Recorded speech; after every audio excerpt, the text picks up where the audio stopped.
Going to get started. Welcome this webinar, and I'm going to just give you a few words about SCAF, the Scottish Alliance for Food, who we are and what we are trying to do. So the Alliance is funded by the Scottish Funding Council and is a grouping of people who are really coming together to solve a societal grand challenge around food, thinking about ways to do this in a collaborative way across disciplines and across sectors. So we really want to bring together perspective from social, natural, formal, applied science and art and humanities backgrounds to understand the complexity of food system. And we do that through ways which are collaborative, inclusive, really thinking about how to create new important research questions to build this better future, food future for all. And it's an initiative that started by bringing together academics from 10 different institutions across Scotland who put together this vision, submitted it to our funder, the Scottish Funding Council, and started to put together the activities that are linked with SCAF. And our vision and values are very much around facilitating the creation and maintenance of those cross-disciplinary communities, bringing people who are maybe not used to speak to each other, thinking about how we can solve those grand challenges together. And we do this by organizing ourselves across 4 main themes, one which is mapping the food system, one which is focusing on innovation in the food systems, thinking about culture, heritage and behavior, and the 4th theme around security, environment and community. We also have those 2 cross-cutting work streams, one on food system and the value chain, and one on an academy of citizens, because what we want to do here is to really create conversations that bring everyone together, including citizens and people who live in Scotland and beyond, because although SCAF is Scottish, we also have members who are outside of Scotland, outside of the UK, and are interested in what we're doing in Scotland and how we're doing it. So in terms of activities, the Alliance is very much focused on putting together events and collaborations that are going to build the capacity to respond to opportunities that we identify. We put together a webinar and workshop to showcase what our researchers are doing in Scotland, especially early career researcher. We try to platform the voices of diverse actors in the community and help people to form new connections, opening those conversations. Some of our activities are also very research focused. So for example, writing retreat and sandpits, which are traditionally attended by academics or people who write papers and grants. And we're really interested in fostering positive research culture in the field of food / nutrition / all other sectors that are important to the study of food and nutrition.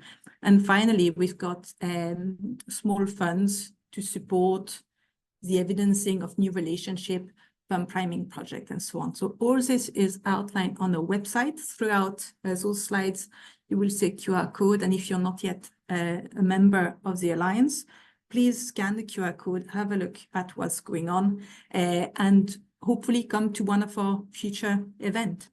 But today, we're here to listen to Tess and Maddie explain about their research and what it might mean for you and your practice. I'm Emily Combe. I'll be chairing the discussion on the back of the 2 presentations. And if you've got any burning question, please add them either in the chat or the Q&A option in the Zoom banner at the top of your screen. And otherwise, the discussion at the back of the seminar will very much be about asking any question related to the talk and what it might mean to you. So it's a very open forum. So I'm going to stop sharing my screen. Excellent. So I can see the presentation. Okay, so that's all set up. You can see and you can hear us? Yep, excellent. Go for it, Maddie. Quick. Okay, so welcome to our presentation. As you all have seen in those lovely photos, I'm Maddie and this is Tess. Hello. And we also have with us some other members from the Health and Nutrition Lab who will just be observing and watching the presentation today. So yeah, this is our talk. So this is From Policy to People, the psychology of communicating about sustainable food choices. Needs reminding, this is us again. I'm a first year PhD student in the School of health and well-being. And I'm a postdoctoral research fellow on an ESRC funded fellowship for a year at the MRC CSO Social and Public Health Sciences Unit, also in the School of Health and Wellbeing. Great. So just to outline the problem. Absolutely. So it is well known within the literature that animal-based foods have a substantially higher environmental impact than plant-based foods. For example, up to 33% of total global greenhouse emissions are derived from the food system, and 14.5% come directly from the livestock production alone. Despite this, current levels of we find that only 1 in 6 omnivores actually plan to reduce their intake, even though the current levels of meat and dairy consumption are relatively unsustainable. And evidence has shown that greenhouse gas emissions from the food sector alone will actually cause a global temperature rise of at least 1.5 degrees by 2051 to 2063. So just from the food sector hitting that Paris Agreement limit. So when we talk about the consumption of animal-based foods, so meat and dairy, this is coming mostly from high-income countries. So the high consumption of these foods are contributing greatly to their environmental impact. And therefore, these countries have a responsibility to reduce the environmental impact, their environmental impact in light of the climate crisis. And one of the ways to do this that would have a great impact is by reducing the consumption of animal-based foods. And one way that this can be, that this transition, this shift can happen is through the help of dietary guidelines. So dietary guidelines can portray dietary norms as they are the main policy tool that countries have to communicate the nutrition information.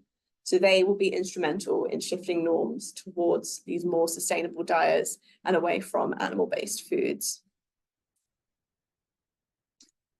Great. So here at the Healthy Cognition Lab, we really want to tackle this problem. And we have sort of 3 broad research aims that we're going to sort of talk to you about today.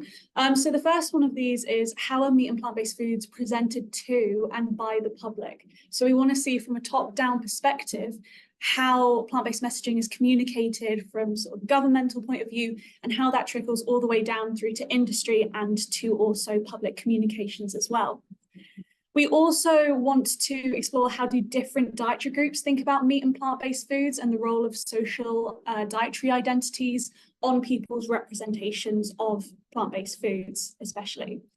And then sort of thinking in terms of behavior, we want to sort of explore what influence does these representations of food have on mainstream consumer behavior and sort of sustainable consumer behavior change as well.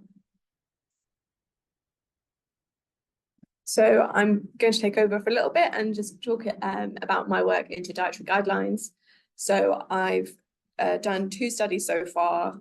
One is a review into sustainability within dietary guidelines. So focusing on recommendations to reduce meat and dairy consumption, and particularly those recommendations that are motivated by sustainability reasoning. And also looked at the pictorial representation of meat and dairy images in comparison to other images within a food group and also all images of food within guidelines. So I'll go on to talk a bit more about that. And I've also carried out a survey into norms in the Eat Well Guide, which is the UK dietary guidelines. So looking at the representation of animal-based norms and plant-based norms.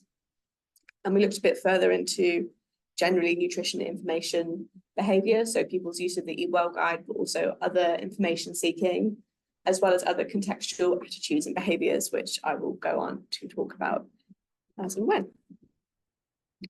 So the review that I carried out was making sure that initially we wanted to make sure we had the relevant guidelines. So again, focusing on those upper, middle or high income countries to make sure that we had the focus on countries who need to reduce their meat and dairy consumption.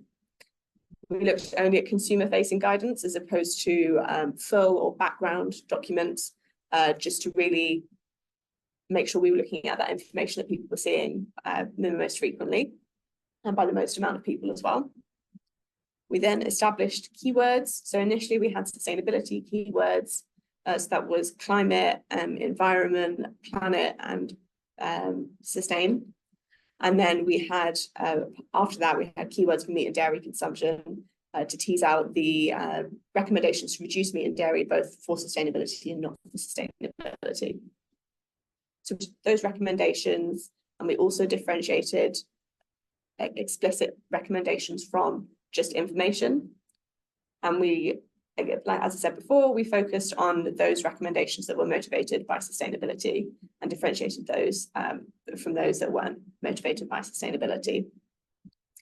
And as I mentioned, we did the pictorial analysis, so looking at the proportion of meat images and dairy images in comparison to other images in a food group. So that could be other proteins and also all images in the food guide altogether. So overall, most countries fell at the first hurdle and didn't contain any sustainability language. So it's 81% of the 58 countries did not contain any sustainability related language. Only 6 out of 58 countries, their guidelines had sustainability motivated recommendations to reduce meat. So here's just a couple of examples. I mean, even then, there's not exactly an agreement amongst countries. As you can see, Denmark said 350 grams of meat is adequate. And Belgium is saying no more than 300 grams of red meat, 30 grams of processed meat. So the recommendations aren't always consistent and don't talk about the same types of meat as well. Looking at the breakdown here, as I said, 81% didn't meet any sustainability criteria. We had 10% of countries with sustainability motivated recommendations, 4% with non-sustainability motivated, and 5% with no recommendations. And this is just an example from the Danish dietary guidelines. I really like to include this because I think it's very clear. The title for their meat section is Eat Less Meat, starts off with super clear. The title of the guidelines is the official dietary guidelines, good for health and climate. So already they're putting climate on the agenda there. And here's just a really nice example of how they link the environment and food. So cutting down on meat benefits the climate. They talk about how red meat are amongst the foods with the highest climate footprint, and then how to have a lower climate impact. So really clear, nice example, but doesn't happen very often. When it came to recommendations to reduce dairy, only 2 out of 58 countries had guidelines with these recommendations. And then we'll see here that's 3.5% of all eligible countries. So really slightly worse picture here. We also have the new category here of neutral recommendations, which we didn't have for meat. And that was vague things such as maintain a daily consumption, which isn't very instructive, might mean something different for other people. So a neutral and vague recommendation there.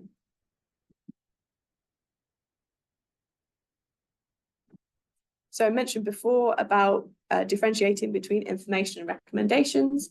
So this is a couple of examples of countries who had information about plant-based diets and talked about sustainability. Exactly, very actionable.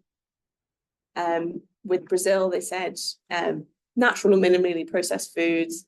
We talk about foods mainly of plant origin, supportive of socially and environmentally sustainable food systems, which is quite an all-encompassing and general statement, but not really something that you could take action from to change diets. Perhaps the same with Qatar's recommendation as well. Eat healthy while protecting the environment, emphasize a plant-based diet, which sounds nice, but again, not very actionable if you're looking at what you would eat across a day or just generally.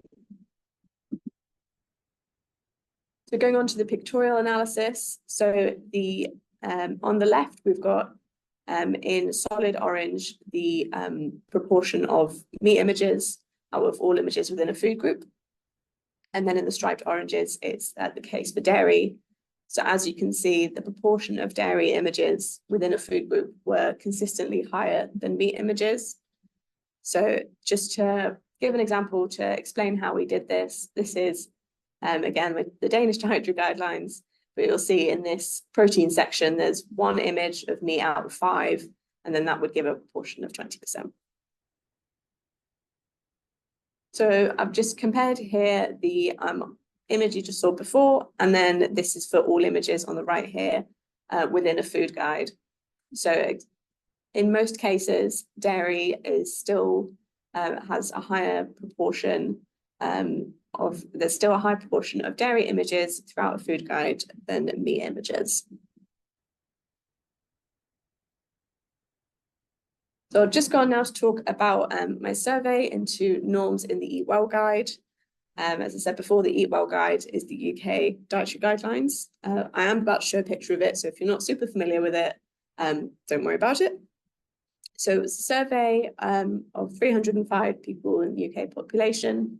The main focus was to gain an idea of the animal-based and plant-based norms that were represented within the Eat Well Guide. And we also looked at people's perceptions of the Eat Well Guide and people's use of the Eat Well Guide, as well as other nutrition information and generally information-seeking behaviour, and some other contextual information, such as attitudes and behaviours around nutrition information, health, sustainability, and also people's trust and perception of official information. So this is the Eat Well Guide.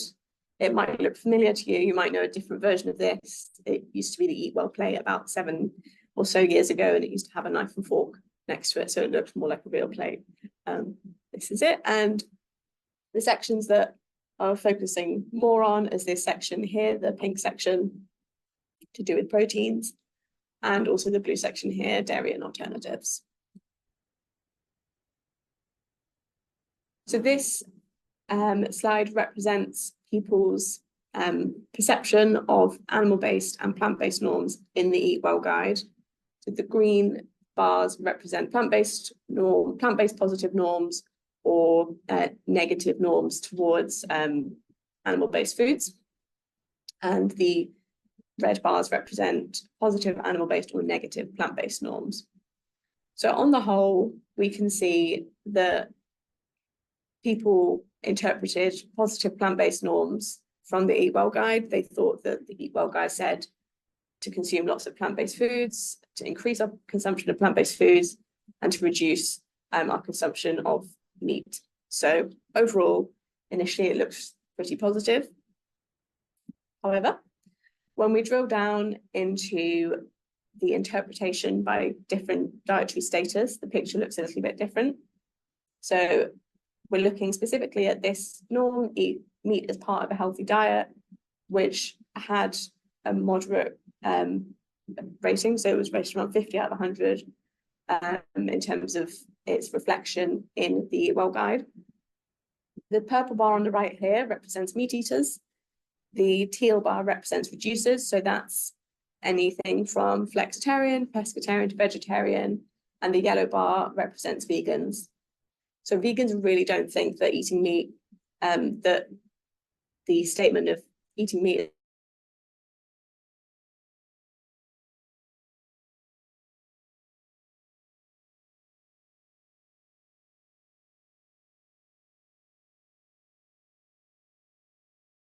is part of a healthy diet. They're looking at the norm that eating meat is part of a sustainable diet. Again, vegans, harsh disagreement there. Reducers a little bit more in agreement, and the meat eaters rating that even higher. We also asked people their perception of the Eat Well Guide in terms of representation of a different diet. So people think that the Eat Well Guide in pink here, they think, yes, it's a healthy diet, but the light blue is a UK diet, and they said, no, this doesn't represent a UK diet. There was perhaps some uncertainty around these two, which is a sustainable diet and our own personal diet. So this is starting to emerge here, that people are uncertain of sustainability and what that looks like in a diet, and people don't quite know how their diet matches up with the Eat Well guide, but they do know that the UK are not eating in line with the Eat Well guide, and the Eat Well guide is healthy. So we also asked in a qualitative questions what norms people interpreted from the Eat Well guide. What came through first and foremost is that the most salient norms were those that were explicitly written. So when we talked about in the Eat Well guide, when it talks about meat, it says eat less red and processed meat, and that was coming out strong. Even when we asked people really generally, they were just talking about red and processed meat. And it was the same for dairy. The recommendation was to have dairy low in sugar and fat, and that's what people were saying around dairy as well. So there was some acceptance of plant-based norms. There was, for example, a quote. Somebody says, the Eat Well guide says you should eat some protein a day, but it doesn't have to be meat. It could be pulses. However, there was still a lot of strong animal-based norms. So especially when it came to dairy, people were saying every day dairy should be part of your healthy diet. When people were talking about reducing meat, they were still talking about high levels of consumption. So somebody said, I think it advises meat should be consumed, but not in large quantities, such as 4 times a week, which I think is still relatively high level of consumption, and that's somebody's perception of its reduction. So people also thought that the guidance was lacking clarity and specificity, both generally in the guidance and for meat and dairy consumption. So people were saying it's very unclear, I can't get information about dairy consumption from the guide, it's very vague, it says to eat less red meat, no mention of white meat, but this does appear in the protein picture. So people are picking up that around the imagery and the written recommendations as well, that they don't always match up. And generally, there was a lot of uncertainty and mistrust around dietary guidance. So somebody said, eat the amount of meat for health. It's not the government's place to lecture us about the environment. And there's also a lot of uncertainty around sustainability information. Someone said, not even sure where to look for information on a sustainable diet and what this actually means. So there's a lot of uncertainty for the Eat Well guide, but also generally around dietary guidance. And if you're asking, well, how much are people actually using the Eat Well guide? Then I can tell you it's not very much at all. So it's nice to see that there's around 150 people using it, some, but the majority of people are not using the Eat Well guide. So where are people getting their nutrition information? The highest source by far was food labels, which is very interesting because this indicates this pragmatic, purpose-driven information seeking. So people aren't being proactive in their information seeking. They are using it as and when they need it, which I think gives us something to think about in terms of the dietary guidelines and how we can use perhaps the imagery and the guidelines and adapt that more around food labels, supermarket settings, that sort of thing, so that people can actually effectively use it. And lastly, this is people's rating of their trust in both government advice and an NHS advice related to health in the teal and sustainability in the pink. And as you can see, trust for sustainability related nutrition information was lower than health. So this again represents this uncertainty and the perhaps novelty of sustainability information over health related nutrition information. And trust for government is a lot lower than NHS trust, which is in line with a recent survey that found that the government is the lowest trusted public service and the NHS is the highest. So in conclusion, most dietary guidelines do not include recommendations about reducing meat and dairy intake, especially for sustainability reasons. And within these guidelines, the written recommendations and the visual imagery are both waning. So the proportion of dairy imagery is far higher than meat imagery. When we're looking at the other side of it, so how people interpret guidance, there are norms in line with the plant-based diet, and so positive plant-based norms that are being interpreted, but this does vary according to personal behaviours, and therefore the guidance isn't reaching the groups that it needs to the most. And the guidance is also lacking clarity and specificity in its recommendations, and mistrust of both nutrition information and in government is high. Okay, I will pass you on to Tess now, who will talk about her research. Sure. We've just heard from Maddie about the language within dietary guidelines and what's coming, what messaging is coming through from government and policy. I'm now going to be more focusing at a consumer level, how consumers are talking about plant-based foods, what they're thinking about in terms of sustainability. So if you can have a little think about how the research that Maddie's just presented and the research that I'm going to present, how that sort of connects and compares and contrasts, hopefully that should create a nice little narrative for you about plant-based language in general. So just to give you a little bit more sort of introductory literature before I jump into explaining some of the research that's been going on in the lab and by myself. In the literature, it is regarded that there is a key role of taste and reward expectations in food choices, wherein plant-based foods are considered less enjoyable than meat-based foods. So this is an assumption that carries through to consumer language. And along with convenience and familiarity and also cost, particularly at the moment, sensory appeal is necessary to facilitate dietary change. So we need to change people's expectations of the sensory appeal that plant-based foods can give to them. There was a seminal piece of work by Turnwald and Crum in 2017 and again in 2019 that found that taste-focused labeling for plant-based foods can actually increase appeal and the consumption of plant-based foods among omnivores. So taste-focused labeling, this, to give you an example, includes language such as rich, buttery roasted sweet corn. That can actually increase and sustain consumption over a 2-month period. Oh, sorry, I've moved on a bit too early there. This can increase and sustain consumption over a 2-month period by 29 to 38% compared to health-focused labeling. So, for example, reduced sodium corn, and 14% compared to basic labeling. So, for example, just corn. So we see that coming through.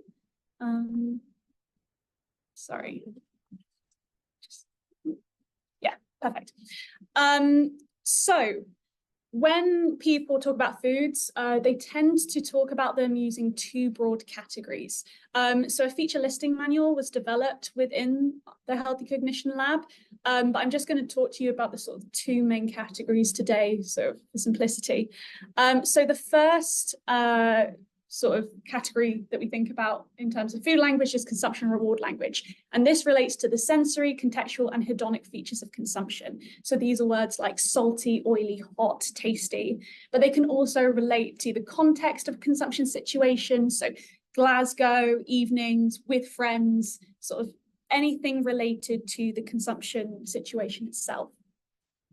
The other category that we talk about when we're sort of trying to categorize food language is situation-independent language. So this relates to the content, the health, and also sort of socio-political features of consumption. So this can include things like gluten-free, broccoli, any kind of ingredient, but it also can relate to things like environmentally friendly, vegans, anything that is sort of separate and distant and a bit more abstract from the actual consumption situation itself. So I'm going to be talking, whilst I go through the results, I'm going to be using these categories. So hopefully you've both got that in your head. So one of the main studies that the lab has done recently is looking in supermarkets and seeing how plant-based foods are actually described. And this study focused on supermarket ready meals in the UK. So what this study found was that meat ready meals were actually associated with more consumption and reward features than for plant-based ready meals. And we see, on the other hand, plant-based ready meals were associated with more of, that should say situation-independent features rather than consumption and reward features, apologize. They were associated with more situation-independent features than meat ready meals. This study also found that consumption and reward labels increase the attractiveness of plant-based ready meals among habitual omnivores. So we see that in commercial settings, meat foods are associated with this more rewarding language, which then impacts consumer behavior. And as we heard from Maddie, if people are getting their dietary information from food labels, they are very much exposed to this language when they're trying to seek out information. So we see here that sort of from an industry point of view, there are these kinds of patterns emerging from how people are speaking about plant and meat-based foods. Moving on to my first study as part of my PhD. So this was basically a study looking at the hashtags of meat and plant-based food posts on Instagram. And what you can see on the screen here, these are called rain cloud plots. And what they do, they kind of map all of the responses and sort of create like a nice depiction of the proportion of consumption and reward language and also situation independent language. And as you can see here, posts about meat foods were actually tagged with more consumption and reward features than posts about plant-based foods. And then on the other hand, we have kind of like a mirror image. So there were more situation-independent features for plant-based posts than there were for meat posts. So the language that we see in the supermarkets and the language that we see online very much sort of aligns with one another, and that feeds down into people's representations of foods. Just to give you some context about some of the most popular features that came up during this study. So for meat posts, the sort of main 5 words that came up were food, food porn, foodie, dinner and delicious, whereas the plant-based posts were very much identity and health focused. So it's not just food for the plant-based posts, but it's vegan food. So it specifically attaches plant-based posts to the vegan identity. And we see once again that more situation independent language is emerging within the more popular language too. The second study as part of my PhD was focusing on how omnivores and vegans think about meat foods and plant-based foods. So omnivores and vegan participants listed at least sort of 5 features for 10 meat and 10 plant-based dishes. And we also asked them about dish attractiveness, ordering likelihood, and consumption behavior. And what we found was, once again, omnivores sort of used more consumption and reward language for meat dishes than they did for plant-based dishes. And we see, on the other hand, vegans used more consumption and reward language for plant-based dishes than they did for meat dishes, which actually sort of contrasts what we saw on social media. So it's not that vegans are these taste martyrs that don't have these rewarding associations with their own sort of kinds of foods. They do think about these particularly, as we can see in this research here. It's just not then being presented at a public level. So just to show you the situation independent results as well, we see the opposite again. So for omnivores, plant-based dishes are associated with more of this situation independent language than meat dishes are. For vegans, around the same. There isn't actually that distinction of situation independent features for meat dishes and plant-based dishes. But what we do see is that vegans used more of a social and political context features. So this is a lower level category. So they use more of these features for meat dishes than plant-based dishes. And these kinds of features relate to things like food being environmentally friendly, sort of good for the environment, but it also can relate to quite political sort of extreme language. So we had a lot of language coming up as like carcass, death, things like that, that vegans are sort of obviously associating with meat dishes. Just to show you some of the more popular language that's coming through from omnivores and vegans for the different types of dishes. As we see for the meat dish, all of the most popular language is that consumption and reward category.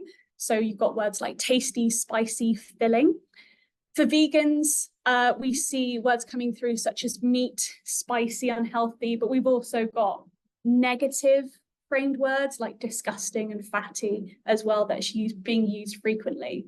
For the plant-based dishes, omnivores associate that with being healthy, and then they once again refer to these specific dietary identities in the sort of descriptions for plant-based dishes.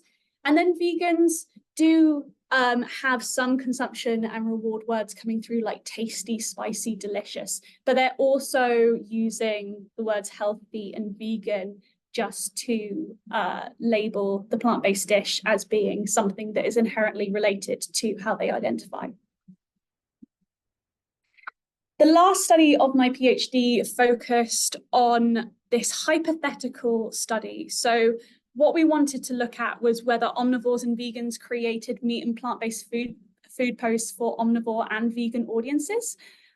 So omnivores used more consumption and reward words to describe a meat dish to an omnivore audience than they did a plant-based dish. So there is this association that meat dishes are associated with more consumption and reward features, but also that omnivores are more responsive to this as well. So once again, from this chart, we can see the most consumption and reward features we used for a meat dish for an omnivore audience, and the least we used for a plant-based dish for a vegan audience. We then see that mirror image again coming through. So for the meat dish for the omnivore audience, we see the least amount of situation-independent proportion language being used, and we see the most of it being used for plant-based dishes and vegan audiences. To put this into context, it's probably easiest to see sort of the most frequently used features. So for an omnivore audience sort of trying to make a meat dish look appealing, omnivores use words like tasty, foodie, delicious, meat and comfort food, very similar to what we saw in the social media study. And vegans, once again, kind of use that same script. So they still use words like tasty and dinner. They still include those consumption reward features to appeal to omnivores. When it comes to presenting a plant-based dish in an appealing way, omnivores tend to use a little bit more situation-independent language. But when you're trying to present it to a vegan audience, all of the language seems to be very much focused on the vegan identity. So it's about it being a vegan food, and it's about having a vegan lifestyle. And we see the same thing pretty much reflected in the vegan responses as well. So vegans are using this exact same script to talk about the same foods for a particular audience, namely a vegan audience. Just to show you some of the data that we collected on text captions. So this was, we asked people to create these sort of hypothetical social media posts, and we had a look at hashtags, but we also had a look at how people were going to be sort of text captioning these images. And we see for meat dishes, we see more of that consumption reward language coming through. So for example, the omnivore and vegan participants here said finest cut of beef cooked in a delicious rich sauce was heaven. Vegans, similar, said succulent roast lamb dinner, delicious. So they're quite similar in how they're presenting this food. When it comes to sort of promoting a plant-based dish, whether it's an omnivore or vegan participant sort of presenting this, it all seems to be very much situation independent focused language. So love burritos, pop veg into it for a healthy option. There's nothing coming through there that's being categorized as rewarding and sort of consumption related. And you can see that through the other examples that we have here too. Just to talk about some of the other studies that the lab group have been working on in the last few years. So context is also a very important thing to think about when it comes to sort of presenting plant-based foods in a certain way. So a study done in 2022 found that contextual situations that are congruent with consuming a food So for example, like being in a cinema and having popcorn can actually cue these sort of simulations of eating and enjoying food, which increases expected liking and desire. So we see that there is this cognitive process happening when trying to cue people within certain contexts. And that's really important to think about for how you frame certain foods to people. A recent study also found that there was a positive indirect effect of consumption reward features on desire and eating behavior for plant-based foods through an increase in intentions. So we see here that using this consumption reward language actually does have knock-on effects to people's behavioral intentions and also their actual consumption behavior as well. So we see that consumption reward features can be this really powerful strategy and tool to actually implicate sort of more plant-based consumption. We also see that food and drink cues actually trigger spontaneous eating and drinking simulations in working memory, which affects desire and eating behavior. So once again, we can see that people's representations of foods and how they think about foods are very much connected to their memory. And having these sort of more focused, rewarding cues can actually affect people's memories of certain foods, and then that can have knock-on effects for how they perceive and whether they want that food or not. We also see that it's not just food this works for, but also drinks. So a recent study also found that consumption reward features predicted desire and intake more strongly than thirst. So consumption reward features actually had more of an influence over people's intake of a drink, more so than thirst. So we see that the language that people use can actually be a really powerful mechanism. And I don't think people sort of really understand the sort of implications of that. So, over to Maddie. So just a little recap and kind of giving some concluding remarks about our research. So focusing first on my research and the kind of policy implications. So as I've hopefully got across in my presentation, guidelines are lacking sustainability considerations. So only 6 countries out of the 58 eligible had recommendations to reduce meat consumption for sustainability reasons, and then only 2 had that for dairy consumption. So there's not enough information in guidelines about sustainability and recommendations related to meat and dairy consumption. And the guidelines that do exist, particularly the Eat Well guide, they are unclear when they're not instructive, and this ambiguity leads to people interpreting it in line with their own views and biases, and therefore the guidance that exists is not reaching the people that it needs to reach. When we're looking at norms that are represented in guidelines, the animal-based norms are still strong. So guidance needs to be more ambitious and powerful to also convey plant-based norms to everyone. And when it comes to the contextualization of dietary guidelines, the public trust is low, and that could be contributing to people's lack of use of guidelines, and therefore people aren't trusting any information they see, in particular the guidelines. People are finding it difficult generally to navigate nutrition information, particularly sustainability information, and this came through, as I mentioned before, that it's newer, people aren't sure of it, there's not certain metrics that people are familiar with. So we need to have a more sort of streamlined approach to communicating sustainability related nutrition information. Great. And implications from a consumer perspective related to the research that I presented. So although meat foods are described in terms of consumption reward, plant-based foods are actually not publicly presented in this way, even by vegans. So there is a disconnect between the way that people think about plant-based foods and what they actually say about plant-based foods in a public setting.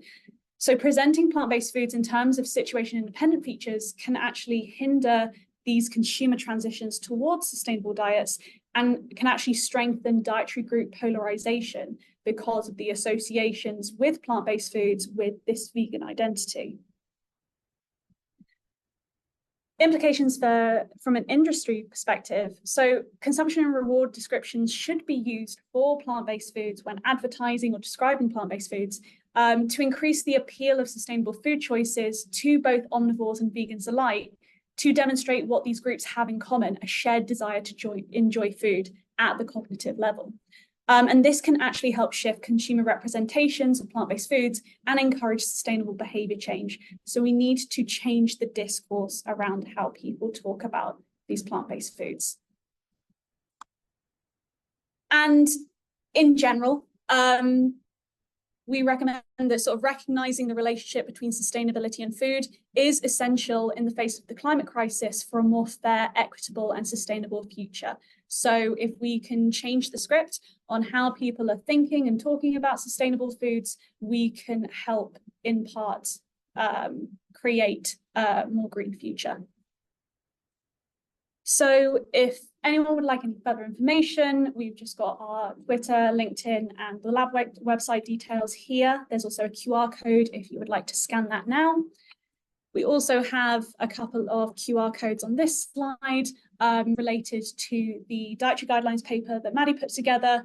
We have a review paper that was developed by the lab group, which sort of covers a majority of what we talked about today. And also you can find me on my staff webpage, and all the research that I've done is sort of listed there as well. And we can send this round. I'm sure we can send this to the staff to send around if you didn't have a chance to take a picture of all of those QR codes and follow the links there. Yeah, and that's it. Thank you very much. Thanks a lot.